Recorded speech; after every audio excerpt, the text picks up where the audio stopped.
Dalam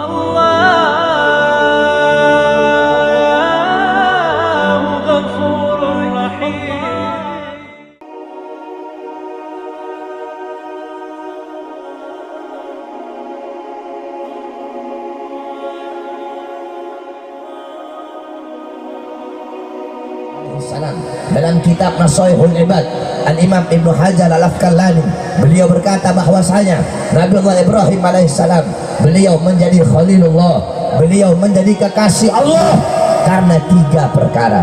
Apa itu? Yang pertama, Nabi Ibrahim lebih memilih perintah Allah daripada perintah selain Allah subhanahu wa ta'ala. Ketika Allah perintahkan Nabiullah Ibrahim untuk menyembelih anaknya, untuk mengorbankan anaknya, Nabiullah Ismail alaihissalam, setelah sekian lama beliau tidak memiliki anak, Allah anugerahi beliau, Allah karuniakan beliau seorang anak yang tampan, yaitu Nabiullah Ismail.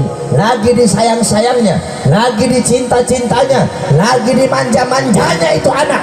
Tiba-tiba Allah perintahkan beliau untuk mengorbankan anaknya, Allah perintahkan beliau untuk menyembelih anaknya. Nabiullah Ibrahim alaihissalam, ketika beliau mendengar kabar tersebut, sami'na wa ata'na, kami dengar, kami taat. Beliau tidak membantah perintah Allah subhanahu wa ta'ala. Ayah mana yang tega menyembelih anaknya? Orang tua mana yang tega membunuh anaknya? Tetapi karena ini perintah dari Allah, beliau lebih taat kepada perintah Allah subhanahu wa ta'ala. Datang beliau kepada anaknya Ismail, wahai anakku, semalam ayah mendapatkan perintah dari Allah untuk mengorbankanmu, untuk menyembelihmu. Apa jawaban seorang anak yang soleh? Apa jawaban seorang anak yang taat kepada Allah? Wahai ayah, jikalau memang itu perintah dari Allah, jikalau memang itu perintah Tuhan, maka laksanakanlah, maka taatilah. Aku ridha, aku ikhlas. Beliau tidak menjawab, ayah saya anakmu, kenapa kau korbankan saya?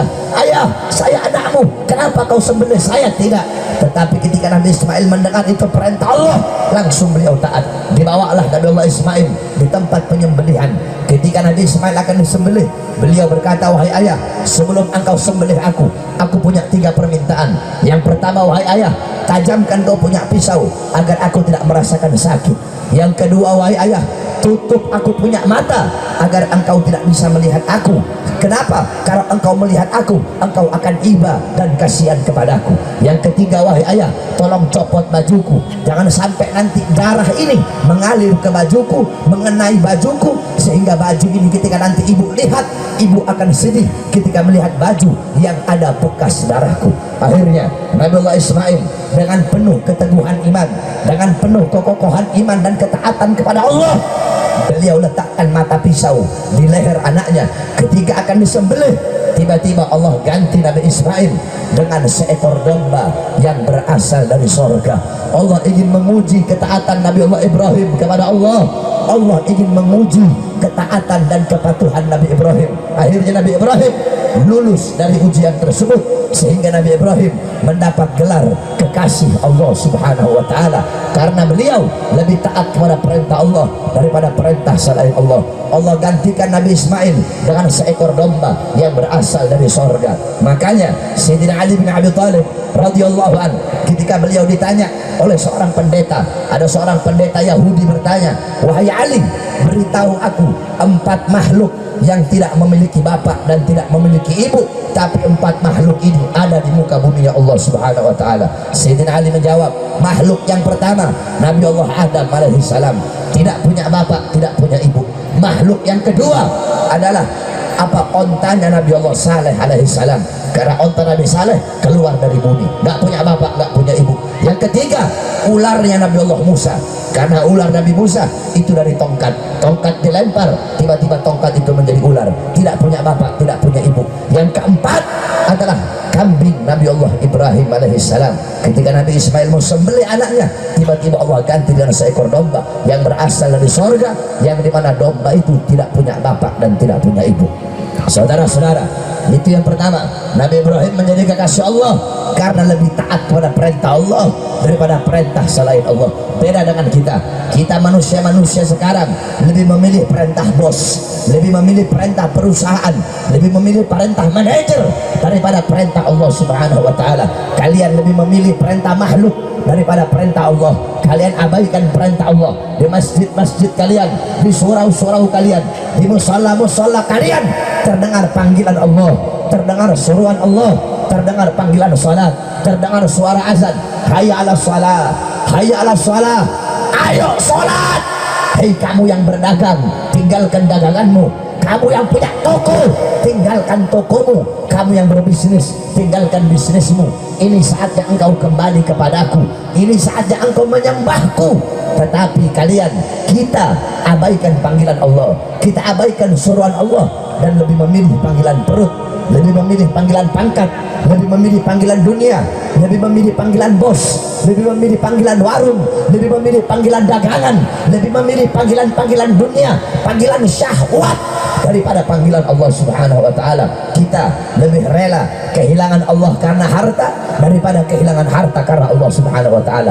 Lebih rela kehilangan Allah karena anak istri daripada kehilangan anak istri karena Allah. Lebih rela kehilangan Allah karena pangkat daripada kehilangan pangkat karena Allah. Lebih rela kehilangan jabatan karena Allah. Lebih rela kehilangan Allah karena jabatan daripada kehilangan jabatan karena Allah Subhanahu wa taala.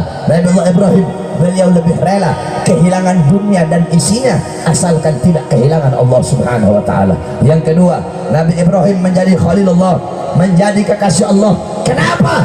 Karena Nabi Ibrahim tidak pernah gelisah, tidak pernah risau, tidak pernah susah dengan segala sesuatu yang telah menjadi tanggungan Allah Subhanahu wa taala. Apa itu? Rizki. Nabi Ibrahim tidak pernah gelisah dengan masalah rizki, tidak pernah risau dengan masalah rizki. Beda dengan kita. Kalau kita masih mikir besok mau makan apa, kalau nggak kerja nanti nggak makan, kalau nggak sekolah nggak dapat ijazah nanti nggak kerja, kalau nggak kerja nanti pengangguran, nanti nggak makan, nanti susah, nanti miskin. Nabi Ibrahim, beliau tidak gelisah dengan segala sesuatu yang telah menjadi tanggungan Allah. Saudara-saudara, rizki adalah hak seorang hamba terhadap Allah Subhanahu wa taala. Jangankan kita, hamba-hamba yang tidak beriman kepada Allah, Allah tanggung rizkinya, apalagi kita hamba-hamba yang beriman kepada Allah. Banyak anak-anak muda sekarang ketika ditanya, kamu kenapa nggak kawin, kamu kenapa nggak nikah?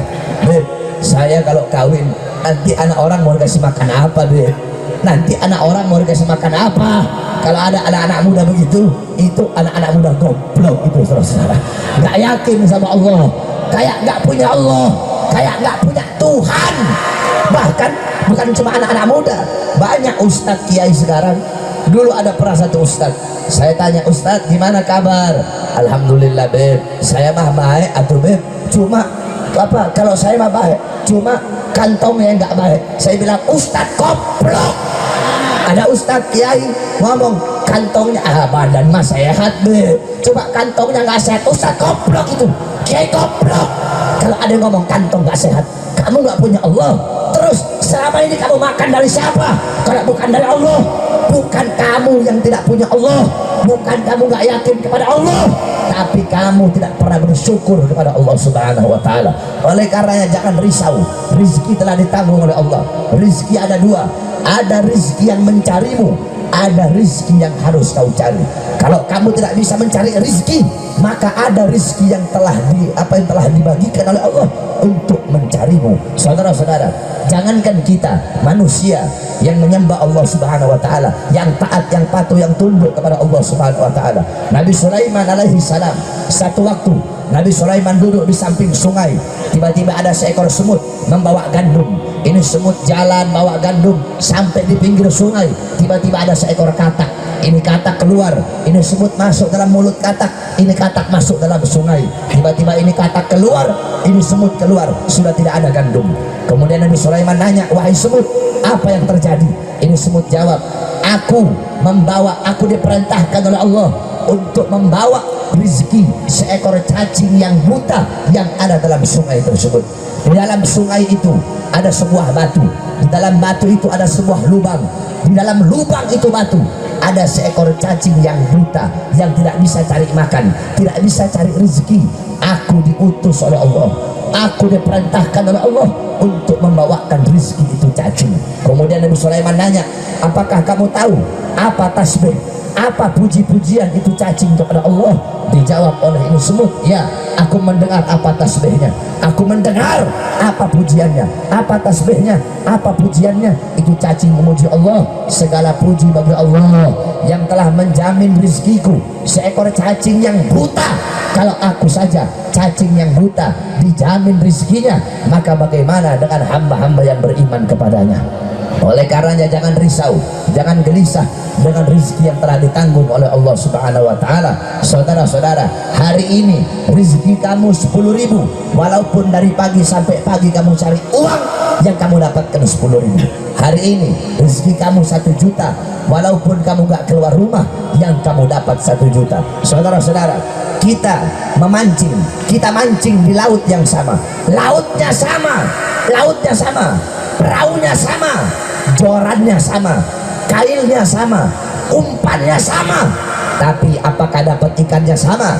Tidak, saudara-saudara. Si A dapat ikan 2 ekor, si B dapat ikan 5 ekor, si C dapat ikan 7 ekor, si D nggak dapat ikan, padahal lautnya sama, perahunya sama, dayungnya sama, jorannya sama, kailnya sama, umpannya sama, tetapi rezekinya tidak sama. Seperti itulah rezeki, semua telah diatur oleh Allah. Yang penting kita ikhtiar, yang penting kita berusaha untuk mencari rezeki tersebut. Saudara-saudara sekalian, coba kita lihat, kita orang-orang sekarang pagi siang sore malam sibuk cari rezeki, pagi siang sore malam sibuk mencari sesuatu yang telah dijamin oleh Allah Subhanahu wa taala. Sedangkan surga yang belum dijamin malah kita lalai, malah kita lupa, kita nggak mau nyari sesuatu yang belum dijamin. Surga belum dijamin, tapi kamu tidak bersungguh-sungguh mencarinya. Sedangkan dunia, sedangkan rezeki yang telah dijamin, justru kamu bersungguh-sungguh nyarinya. Harusnya kebalik, surga yang belum dijamin harusnya kita bersungguh-sungguh. Rezeki dunia biasa-biasa saja. Oleh karenanya Nabi Ibrahim menjadi Khalilullah.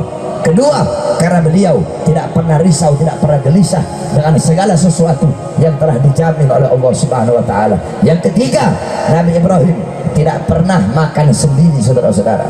Nabi Ibrahim kalau makan pasti bareng-bareng, pasti bersama-sama, nggak pernah beliau sendiri. Kalau lagi ada makanan sendiri, beliau rela jalan kaki berkilo-kilo hanya untuk cari teman untuk makan bersama-sama. Karena 3 hal inilah Nabi Ibrahim menjadi kekasih Allah. Oleh karenanya tanamkan dalam hati, dalam jiwa anak-anak kamu millah atau ajaran dari para Nabi Allah Ibrahim alaihi salam.